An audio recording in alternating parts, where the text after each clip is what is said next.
नमस्कार बच्चों, online education में आप सभी का एक बार फिर से स्वागत है। देखिए बच्चों, हम लोग निबंध पढ़ रहे थे और इससे पहले वाला जो वीडियो था उसके अंदर मैंने आपको बताया कि निबंध का अर्थ क्या होता है, निबंध की परिभाषा क्या होती है और निबंध कितने प्रकार के होते हैं। अगर आप लोगों ने वो पिछला वीडियो नहीं देख रखा है तो वो वीडियो एक बार जरूर देख लीजिए ताकि आप लोगों को ये निबंध की पूरी सीरीज अच्छे से समझ में आ सके। आज के इस वीडियो के अंदर हम लोग एक तो सबसे पहले कोरोना वायरस के ऊपर निबंध लिखने वाले हैं और सीखने वाले हैं कि किस तरीके से आप एक बेस्ट निबंध लिख सकते हैं। तो उससे पहले कुछ बातें बची हुई थी जो लास्ट वीडियो आपने देखा, उसके अंदर बता रहा था मैं कि किसी भी निबंध को लिखते समय उसमें किन बातों का ध्यान रखना चाहिए। तो इसके अंदर मैं आपसे बात कर रहा था बच्चों कि इसमें 3 बातों का बड़ा महत्वपूर्ण रोल होता है, जिसमें एक होती है भाषा और दूसरे नंबर पर अगर हम बात करते हैं तो वो होती है शैली और तीसरे नंबर पर होते हैं भाव और विचार, भाव एवं विचार। इनको फटाफट पढ़ने के बाद हम लोग कोरोना वायरस के ऊपर निबंध सीखने वाले हैं। तो देखिए यहाँ पर ये 3 जो बातें हैं ये आपको विशेष रूप से ध्यान रखनी है, भाषा, शैली और भाव एवं विचार। ये 3 बातें जो हैं ध्यान रखेंगे। तो सबसे पहले अपन भाषा की बात कर रहे थे कि जो भाषा है वो कैसी होनी चाहिए, सरल होनी चाहिए। भाषा ऐसी होनी चाहिए जो निबंध का विषय है उसको अभिव्यक्त करने की उसमें पूरी तरह से क्या हो, क्षमता हो और पाठक को प्रभावित करने का उसके अंदर क्या होना चाहिए, गुण होना चाहिए। ठीक है, तो देखिए ये सब बातें मैं लिख देता हूं क्योंकि मैं कल लिख नहीं पाया था पिछले वीडियो में। तो निबंध लेखन में भाषा का विशेष महत्व होता है। निबंध लेखन में भाषा का विशेष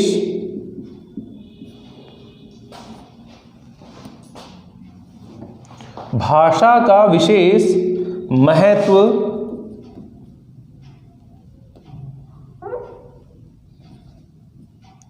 होता है। भाषा व्याकरण सम्मत होनी चाहिए, शुद्ध एवं परिष्कृत भाषा होनी चाहिए।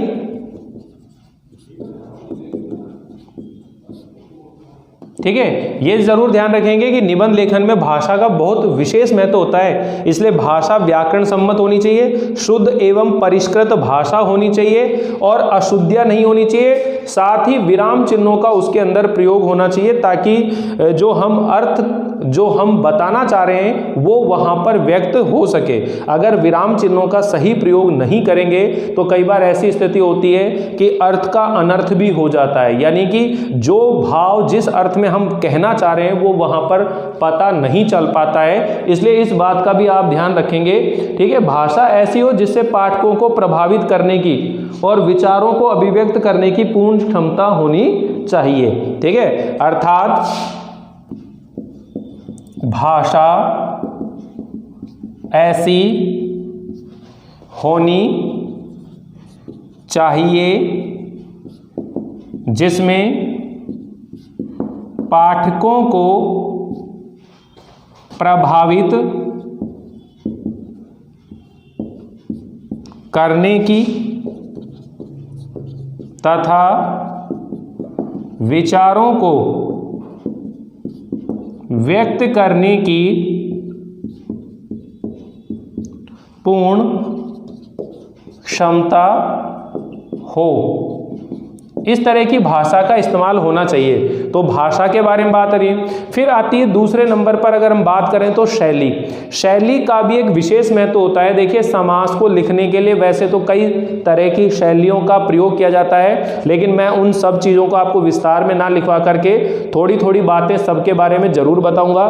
तो देखिए, निबंध की शैली जो है वो साहित्यिक गुणों से संपन्न होनी चाहिए। तो सबसे पहले अपन बात कर लेते हैं निबंधकार की शैली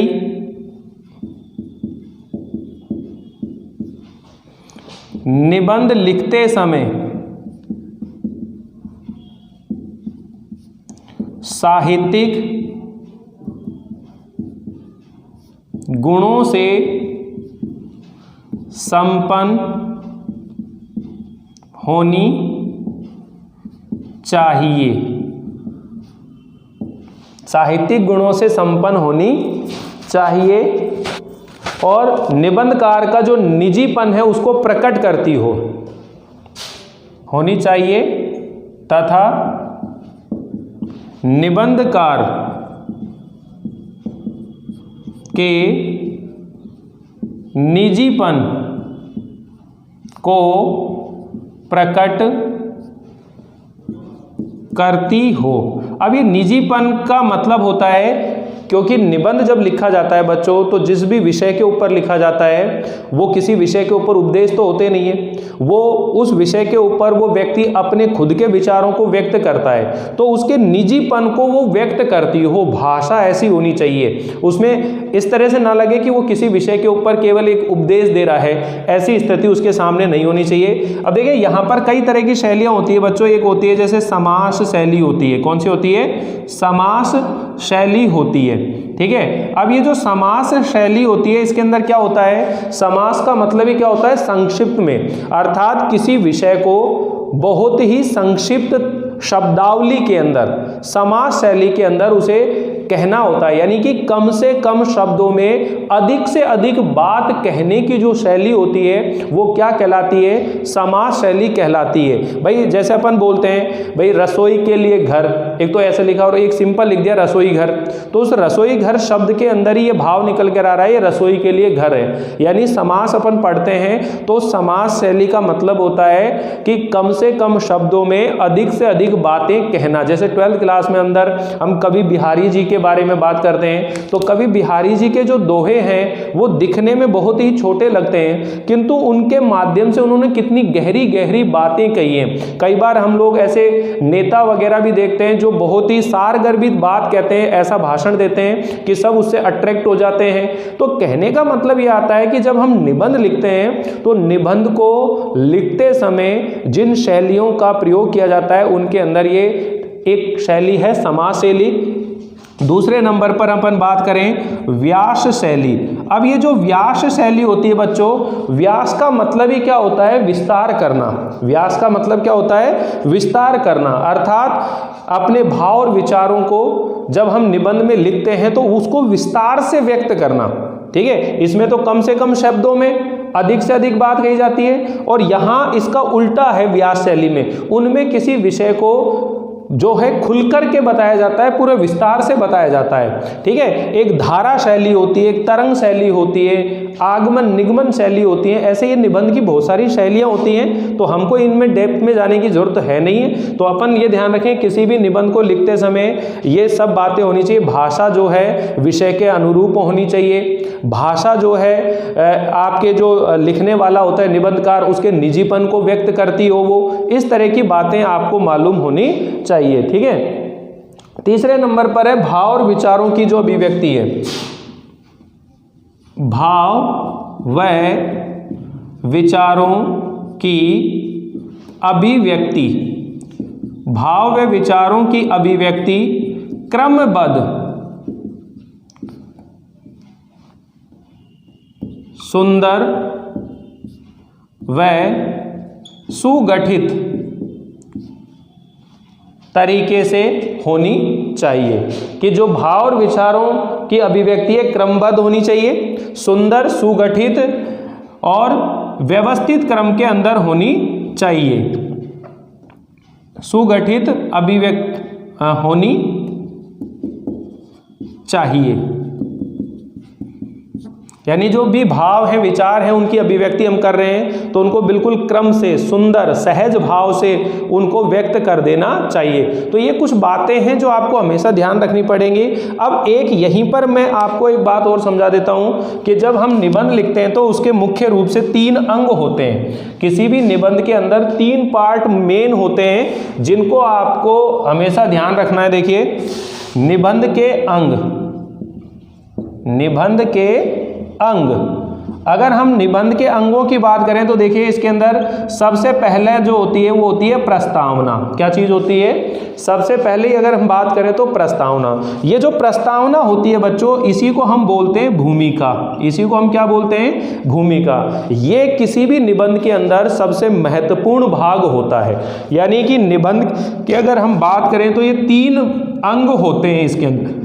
कितने अंग होते हैं? 3। तो जिसके अंदर पहला जो अंग होता है वह कौन सा होता है? प्रस्तावना या भूमिका होती है। अब ये जो प्रस्तावना या भूमिका है, इसके अंदर लिखते क्या हैं, यहां से आप समझने की कोशिश करिएगा, क्योंकि मैं आपको इन चीज़ों के अंदर नहीं ले जाना चाह रहा, इसलिए मैं आपको सीधे मुद्दे के ऊपर लेकर आ रहा हूं। अब बिल्कुल भी वीडियो को स्किप नहीं करना है आप लोगों को, पूरा वीडियो ध्यान से सुनते हुए चले कि जब भी हम प्रस्तावना लिखते हैं तो प्रस्तावना का मतलब हो गया आपके निबंध का आरंभ। आपके निबंध का जो आरंभ है बहुत ही प्रभावशाली ढंग से होना चाहिए, आकर्षक तरीके से होना चाहिए। अब जब आप ये प्रस्तावना लिखते हो तो इस प्रस्तावना की शुरुआत या तो किसी सूक्ति के माध्यम से, या किसी लोकोक्ति मुहावरे के माध्यम से, या किसी शेरो शायरी के माध्यम से, कुल मिलाकर के ये सारे जो बातें लिखनी हैं वो विषय के अनुरूप होनी चाहिए। जैसा विषय है उस विषय के अनुरूप होनी चाहिए। समझ में आई नहीं बात? आप किसी अच्छी कहानी के माध्यम से भी आप इस प्रस्तावना की शुरुआत कर सकते हो। आप किसी लोकोक्ति के माध्यम से भी, किसी मुहावरे के माध्यम से भी, किसी उद्धरण के माध्यम से भी आप इस बात को शुरुआत कर सकते हैं। तो सबसे पहला जो बात है वो है प्रस्तावना।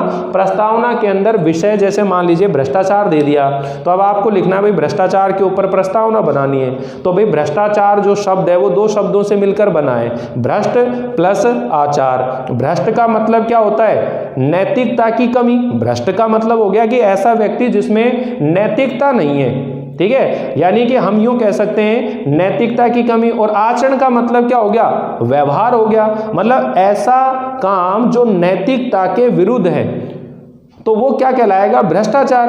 भाई हम यूं कहते हैं समाज में जिन लोगों के अंदर सत्य, अहिंसा, प्रेम, दया, चोरी ना करना, रिश्वत ना लेना, ये जो गुण पाए जाते हैं, ऐसा व्यक्ति अगर समाज में तो उसे सम्मान की दृष्टि से देखा जाता है। और अगर इन गुणों के विपरीत कोई व्यक्ति आचरण करता है तो उसे हम क्या कहेंगे?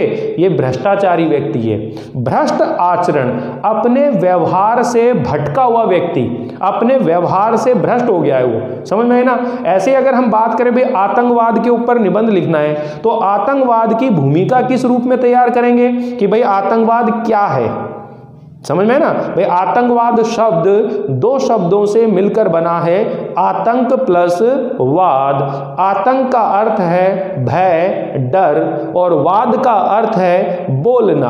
अर्थात आतंक के साथ, भय के साथ किसी को डराना, धमकाना क्या कहलाता है? आतंकवाद कहलाता है। समझ में आई नहीं आई? ऐसे मान लीजिए कि पर्यावरण के ऊपर लिखो, भाई पर्यावरण प्रदूषण के ऊपर निबंध लिखना है, तो सबसे पहले तो आपको बताना पर्यावरण है क्या। भाई पर्यावरण शब्द 2 शब्दों से मिलकर बना है, परि प्लस आवरण। ठीक है, परि का मतलब है चारों ओर, आवरण मतलब आच्छादित, अर्थात हमारे चारों ओर जो आवरण आच्छादित है उसे हम पर्यावरण कहते हैं। इस पर्यावरण के अंतर्गत पेड़ पौधे, तालाब, पशु पक्षी, नदी, झरने, सब जो हमें दिखाई दे रहा है सब पर्यावरण के अंतर्गत आता है। लेकिन अब यह पर्यावरण प्रदूषित होता जा रहा है। तो कुल मिलाकर मुद्दा ये है बच्चों कि ये जो प्रस्तावना है, भूमिका है, इसके अंदर हमें जो विषय मिलता है उस विषय का परिचय दिया जाता है, उस विषय के बारे में लिखा जाता है इस ढंग से कि इस प्रस्तावना को पढ़ करके ही पूरे जो निबंध में बातें लिखी हैं वो चीजें समझ में आ जाती हैं, आखिर इसमें मुद्दा क्या है, ये किस विषय पर किस तरीके से कहना चाह रहा है अपनी बातों को। तो ये महत्वपूर्ण चीज होती है। पहले नंबर पर क्या हो गई? प्रस्तावना हो गई। और दूसरे नंबर पर अगर हम बात करें तो फिर उस निबंध का क्या किया जाता है? विस्तार किया जाता है। अब ये जो विस्तार वाला पॉइंट होता है ना, इसमें मान लीजिए कोई विषय है, ये कोई विषय है, तो इसमें अपन क्या बता सकते हैं? उसके कारण बता सकते हैं, उसका प्रारंभ कब हुआ प्रारंभ बता सकते हैं, प्रारंभ या कारण बता सकते हैं। ठीक है, फिर उसके अंदर ही अपन कह सकते हैं कि उसमें क्या दुष्परिणाम है, क्या लाभ है, क्या हानि है, ऐसी बात बता सकते हैं। और उसको रोकने के उपाय क्या हो सकते हैं। समझ बैठी ना। तो मुख्य रूप से आप ये ध्यान रखें कि जब भी कोई निबंध लिखते हैं तो उसके अंदर 5 बिंदु तो कम से कम बनेंगे। तो 5 बिंदु के अंदर पहला बिंदु तो प्रस्तावना या भूमिका का होगा, पहला बिंदु क्या होगा, प्रस्तावना होगा, और जो अंतिम बिंदु होगा, अंतिम बिंदु जो होगा वह होगा उपसंहार। क्या होगा, उपसंहार जो होगा ये अंतिम बिंदु होगा। अभी इसके बारे में बात करेंगे। तो ध्यान रखिए कि ये जो विस्तार वाला आता है ना पॉइंट, इसके अंदर हम 3 पॉइंट बनाएंगे, यानी पहला ये हो गया, 5वें नंबर का ये हो गया अंत में, और बीच में 3 पॉइंट बनाएंगे, दूसरा, तीसरा, चौथा। तो 3 पॉइंट क्या क्या बन सकते हैं कि जो विषय दिया है उसका कारण क्या है, ठीक है, उसका विस्तार कैसे हुआ है, ठीक है, और उसका उपाय क्या है। मान ले पर्यावरण प्रदूषण के ऊपर लिख रहे हैं तो पर्यावरण प्रदूषण समझा दिया, फिर पर्यावरण प्रदूषण के कारण क्या है, पर्यावरण प्रदूषण के कारण बता दिया, तो उससे हानि क्या हो रही है, उससे हानि क्या हो रही है, नुकसान ही बताएंगे भाई। पर्यावरण प्रदूषण, उसका लाभ तो बताएंगे नहीं, उसका क्या बताएंगे, हानि बताएंगे। और फिर एक पॉइंट बनेगा भाई उसको रोकने का उपाय क्या है। ऐसे मान लीजिए आतंकवाद दे दिया तो आतंकवाद की प्रस्तावना और उपसंहार समझ में आ गया। अब मान लीजिए आपसे कहेंगे भाई आतंकवाद का प्रारंभ कब हुआ, ठीक है ना, कब कब जो है आतंकवादियों ने विस्फोट करे, कहां कहां देश में, अपन कह सकते हैं आतंकवादी हमले, ठीक है। फिर उसका दुष्परिणाम भी हो सकता है, भी आतंकवाद के कारण से नुकसान क्या हो रहा है, दुष्परिणाम क्या है। फिर हम कह सकते हैं कि इसको रोकने का उपाय क्या है, इसको रोकने का उपाय क्या है, समझ बैठी ना। अब मान लीजिए अपन लिखने वाले हैं कोरोना वायरस के ऊपर, तो कोरोना वायरस है क्या, उसका कारण क्या है, ठीक है ना, उसके लक्षण क्या है, उसको रोकने के उपाय क्या हैं, और उपसंहार। तो उपसंहार के अंदर क्या बात आती है बच्चों कि जो आपने निबंध लिखा है उसका विश्लेषण दिया जाता है, एक निष्कर्ष के रूप में उसका एनालिसिस किया जाता है, एक तरह से देखा जाए तो। यानी ये विषय है और यहाँ पर अपने सभी तरह की जो बातें आपने यहाँ लिखी हैं तो उसका एक निष्कर्ष निकाला जाता है उपसंहार के अंदर। क्या निकाला जाता है, निष्कर्ष निकाला जाता है। तो ये उपसंहार और प्रस्तावना जो है महत्वपूर्ण होती है पॉइंट। और विस्तार के अंदर आप समझ में आ गए होंगे क्या करना है कि वो प्रारंभ या कारण का बन सकता है या विस्तार का बन सकता है, ठीक है ना, ये विस्तार या दुष्परिणाम बन सकते हैं, ठीक है, या फिर उसको रोकने के उपाय बन सकते। मतलब कोई भी विषय दिया जाएगा तो उस विषय के अंदर हम ये ध्यान रखेंगे कि ये भ्रष्टाचार है मान लीजिए। अब भ्रष्टाचार से लाभ तो हो ही नहीं सकता भाई, भ्रष्टाचार के कारण क्या है, भ्रष्टाचार के कारण क्या है, भ्रष्टाचार की वजह से हानि क्या हो रही है, भ्रष्टाचार को कैसे रोका जा सकता है, और उपसंहार। अब ये थोड़ा ना भ्रष्टाचार से लाभ, भ्रष्टाचार से हमें क्या फायदा हो रहा है, ऐसे पॉइंट थोड़ा ना बनेंगे भाई। कोई भी समस्या है तो उसके नुकसान बताने। मान लीजिए अपन कह रहे हैं कंप्यूटर एक वरदान है। अब कंप्यूटर एक वरदान है तो इसमें दोनों पक्ष आ जाएंगे, इसमें लाभ भी है और हानि भी है भाई। कंप्यूटर के फायदे और उसके लाभ मतलब नुकसान क्या है, वो दोनों चीजें हम बता सकते हैं। इंटरनेट का उपयोग, तो इंटरनेट का महत्व क्या है और उसका दुष्परिणाम क्या है, तो ऐसी जो चीजें होती है उसमें तो हम बता ही सकते हैं। लेकिन ऐसे विषय जैसे भ्रष्टाचार हो गया, जैसे अपन कह रहे हैं कि दहेज प्रथा की बात हो रही है, ठीक है, बाल विवाह की बात हो रही है, नारी सशक्तिकरण की बात हो रही है। अब नारी शिक्षा की बात लिख रहे हो तो उसमें ये थोड़ी नारी शिक्षित हो जाएगी तो नारी सशक्तिकरण से हानि नहीं लिखेंगे भाई। नारी सशक्तिकरण में नारी शिक्षा का महत्व और उससे क्या लाभ होगा, क्या उद्देश्य, ऐसी चीजें अपन कर सकते नहीं कर सकते। तो देखिए बच्चों, ये 3 अंग महत्वपूर्ण है, प्रस्तावना, विस्तार और उपसंहार। तो तीनों चीजें आपको बहुत अच्छे से क्लियर हो गई होंगी। और मैं अब आपके सामने आपका पहला जो निबंध है उसे मैं नोट करने वाला हूं, और आप एक बार स्क्रीनशॉट ले लीजिए, समझ में आ गया होगा।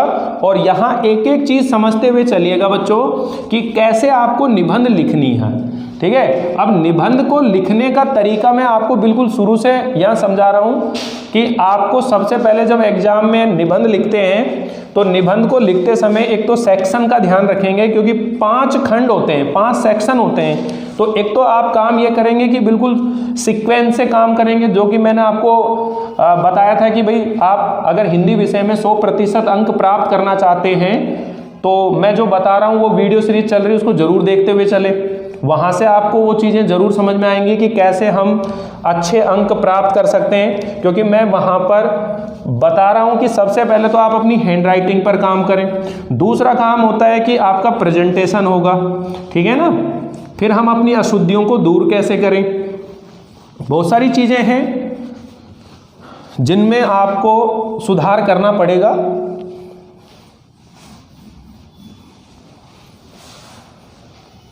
देखिए ध्यान से, अब ये जो कोरोना वायरस के ऊपर मैं आपको निबंध लिखवा रहा हूं बच्चों,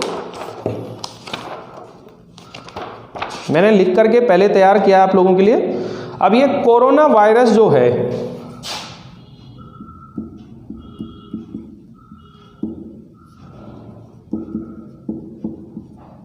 इस कोरोना का कोविड-19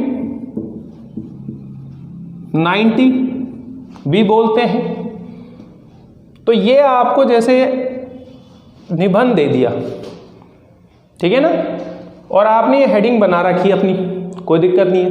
अब यहाँ पर जैसे मान लीजिए, तो मार्जिन लाइन में खींचना, देखिए यहाँ पर मार्जिन लाइन आएंगी कॉपियों में, आपको यहाँ पर उत्तर संख्या लिखनी है बाकायदा, और उसके बाद में आपको अपनी एक रूपरेखा बनानी है, ठीक है। रूपरेखा ये आपको बनानी है, ध्यान रख लेना बच्चों। जब हम रूपरेखा बनाएंगे तो ये बिल्कुल जैसे आपकी कॉपी का पेज है, एक एक बात को सुनते चलना, ये आपकी कॉपी का पेज है, और यहाँ बीचों बीच तो आप ये हेडिंग डालेंगे अपनी निबंध की, और उसके बाद में रूपरेखा यहाँ लिखेंगे मार्जिन लाइन से सटा करके, ये मार्जिन लाइन आ जाएगी यहाँ पर, ऐसे लिखेंगे, और फिर यहाँ पर पॉइंट डालेंगे। पहला पॉइंट जो बनेगा वो क्या बनेगा, प्रस्तावना। क्या बनेगा, प्रस्तावना, ठीक। फिर बात कर रहे हैं कि भाई कोरोना वायरस जो है उसके कारण क्या है, ठीक है ना, कोरोना वायरस के कारण क्या है और इसके लक्षण क्या हैं। दूसरा पॉइंट देखिए, कोरोना वायरस। अब देखिए कोरोना वायरस भी दे सकते हैं, अगर आपको कोरोना वायरस शब्द दे तो ये लिखेंगे, अगर आपसे कोविड देते हो फिर कोविड के ऊपर लिखेंगे, कोरोना वायरस के कारण, ठीक, कोरोना वायरस के लक्षण,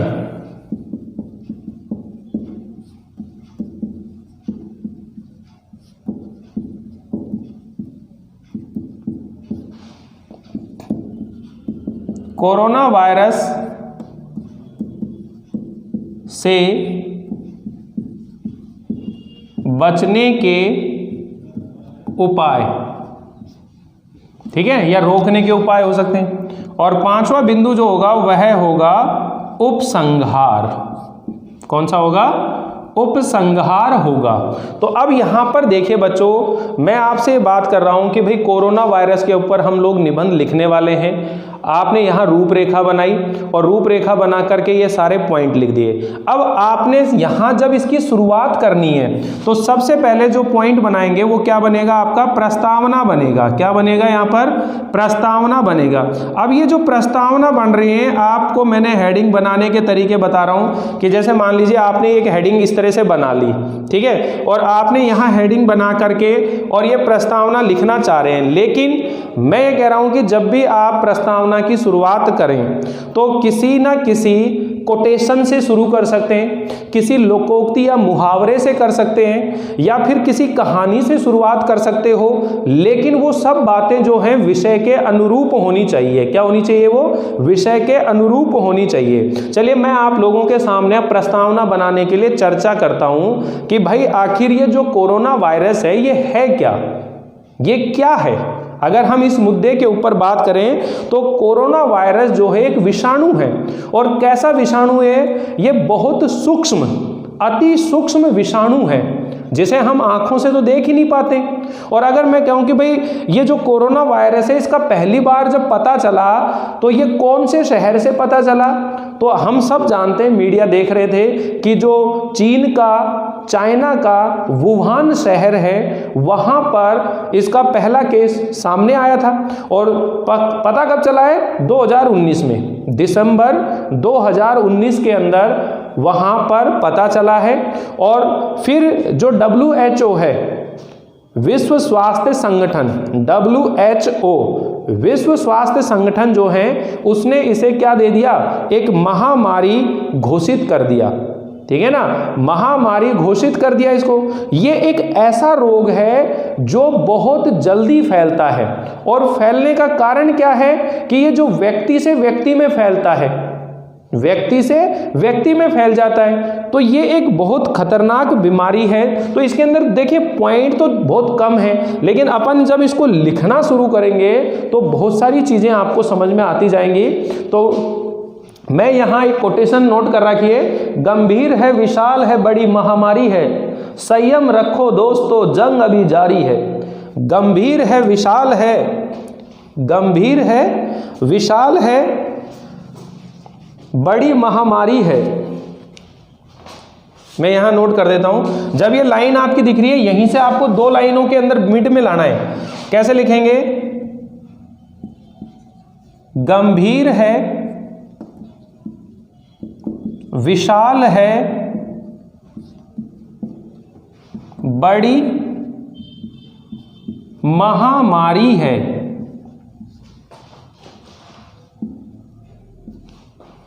गंभीर है, विशाल है, बड़ी महामारी है, संयम रखो दोस्तों, संयम रखो दोस्तों, जंग अभी जारी है। ठीक है, तो ये आपने बिल्कुल मिड में रख दिया, दो लाइनों में आपने ये नोट कर दिया होगा यहां पर। तो इसे आप लोग जो है चाहें तो इस तरह से भी लिख सकते हैं। ठीक है, और यहां वापिस से आप इसे सजाएंगे, थोड़ा सा इसको सजा दिया यहां पर। ठीक, अब यहां ये प्रस्तावना चल रही है अपनी। इन प्रस्तावना के अंदर आप इसे लिखना शुरू करेंगे। क्या लिखेंगे, शुरुआत से देखिए कि यहां प्रस्तावना में बना रहे हैं भूमिका कि कोरोना वायरस एक अति सूक्ष्म विषाणु है। मैं यहां पूरा वायरस इसको लिखते चलते हैं। कोरोना वायरस, कोरोना वायरस एक अति सूक्ष्म विषाणु है जिसे हम अपनी आँखों से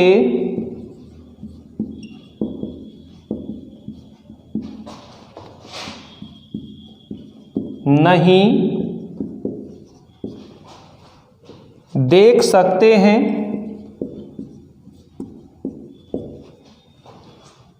यह एक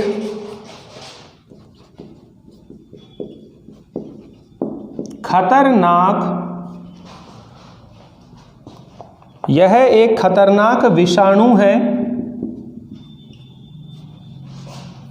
जिसे पहले कभी नहीं देखा गया।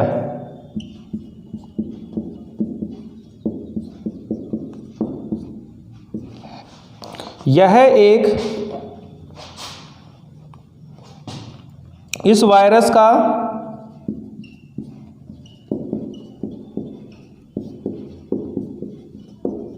संक्रमण दिसंबर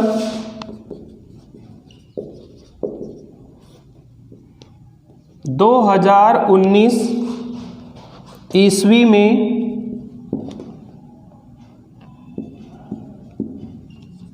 चीन के वुहान शहर में हुआ था।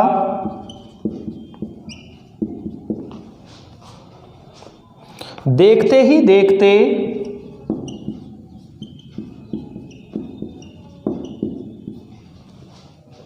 यह वायरस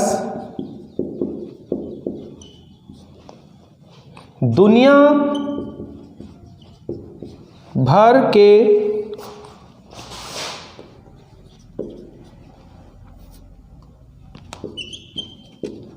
देशों में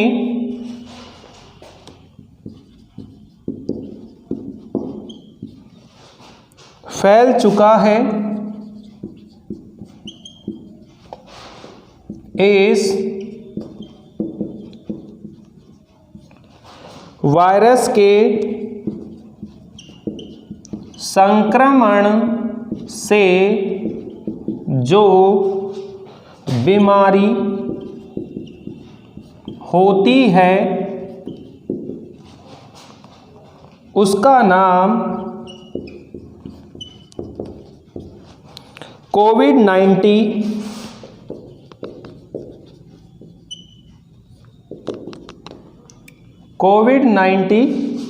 रखा गया है।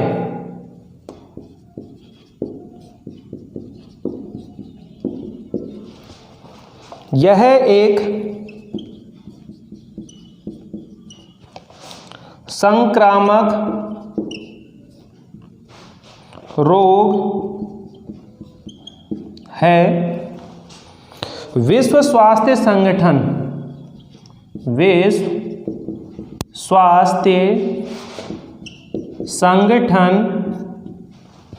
ने WHO ने इसे महामारी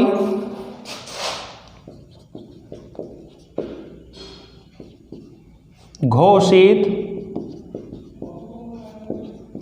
कर दिया है। ठीक है, अभी ये पैराग्राफ चेंज करके और लिखा जाएगा थोड़ी सी प्रस्तावना के अंदर।